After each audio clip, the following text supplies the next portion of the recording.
Argentina Spain ফাইনালের মধ্যে দিয়ে বিশ্বকাপে পদ্মা নেওয়ার 3 দিন পেরোতে চলেছে। নিউ জার্সি ওই ফাইনালে আর্জেন্টিনাকে 1-0 গোলে হারিয়ে দ্বিতীয়বারের মতো বিশ্বকাপ জিতেছে স্পেন।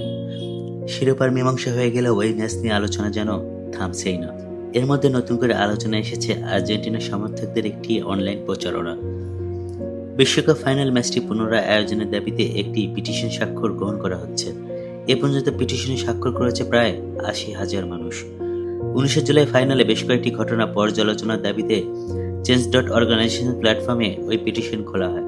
এই প্রতিবেদন লেখা পর্যন্ত পিটিশন ৭৯,৩৮১ জন স্বাক্ষর করেছে। এই পিটিশনটি শুরু করেছে আর্জেন্টিনার সমর্থক গেসিলো সানচেজ।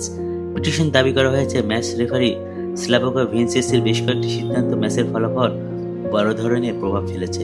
তাই ওই ঘটনা পর্যালোচনা করার জন্য ফিফার কাছে অনুরোধ জানানো হয়েছে। একই সঙ্গে ম্যাচটি পুনরায় আয়োজনের দাবিও তোলা হয়েছে। চেঞ্জ.অর্গানাইজেশনের মতে অনলাইন প্ল্যাটফর্মে করা পিটিশন কোনো নিয়ন্ত্রক ক্ষমতা নেই। এইসব পিটিশনের মাধ্যমে ফিফাকে কোনো অফিসিয়াল প্রতিযোগিতার ফল পরিবর্তন করতে বাধ্য করা যায় না। কোনো ম্যাচ পুনরায় আয়োজন করা যেতে পারে শুধু ক্রীড়া আইনে নির্ধারিত বিশেষ পরিস্থিতিতে অথবা সংশ্লিষ্ট নিয়ন্ত্রক সংস্থার সিদ্ধান্তের মাধ্যমে। অবশ্যই এবার বিশ্বকাপে এই ধরনের পিটিশন আরও দেখে গেছে। ফ্রান্স ও স্পেনের মধ্যকার সেমিফাইনাল পুনরায় আয়োজনের দাবি তুলেছিলেন ফার্সি সমর্থকেরা।